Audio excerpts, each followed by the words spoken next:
In this video, we're exploring an abandoned textile mill that later developed into a producer of photopolymers.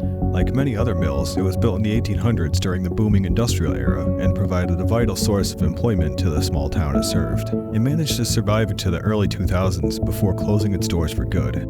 Before we venture inside, we're taking a moment to appreciate this beauty from above. Getting inside was a little bit tricky, mostly because I didn't realize the front door was open and instead opted to climb through a tiny hole in the wall. This is one of the massive machines left to rust away inside this section of the building. This is going to be one of the trickier access points. Basically just climbing across this mountain of debris and trying not to step on any broken nails. I had to be really careful in here. There's boards with rusty nails sticking up everywhere, and I discovered this by nearly impaling my foot on one. There's also fresh footprints in the mud. I must have gotten there just a day after another group of explorers. The final owner of this building manufactured fabricated rubber products for the commercial graphic arts industry. The mill actually emitted volatile organic compounds, which caused them to be subject to massive fines. Over the years, all of the chemical byproducts of the processes were just pumped right into the atmosphere. This area looks like it would be perfectly suited for the next Walter White. Hopefully Gus Fring isn't around.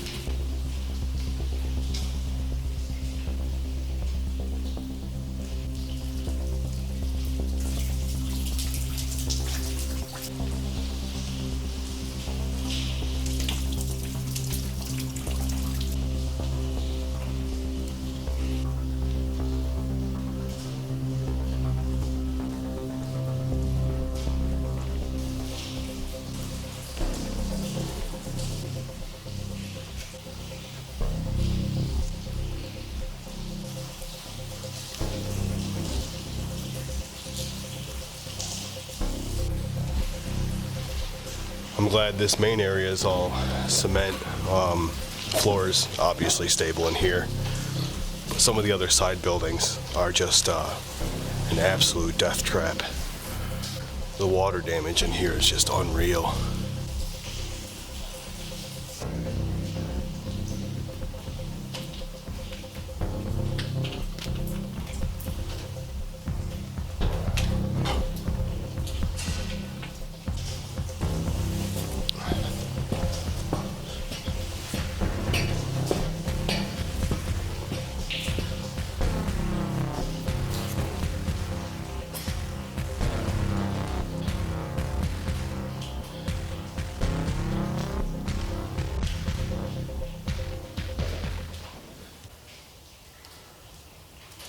So this is kind of funny. This is a pile of grievances that the company was just dealing with. This top grievance here, one of the workers was demanding that he gets paid time and a half just for holding and carrying an access card to the building. And they said, well, everybody that works here has to have an access card. We're not going to pay you time and a half just for having it. That's kind of ridiculous.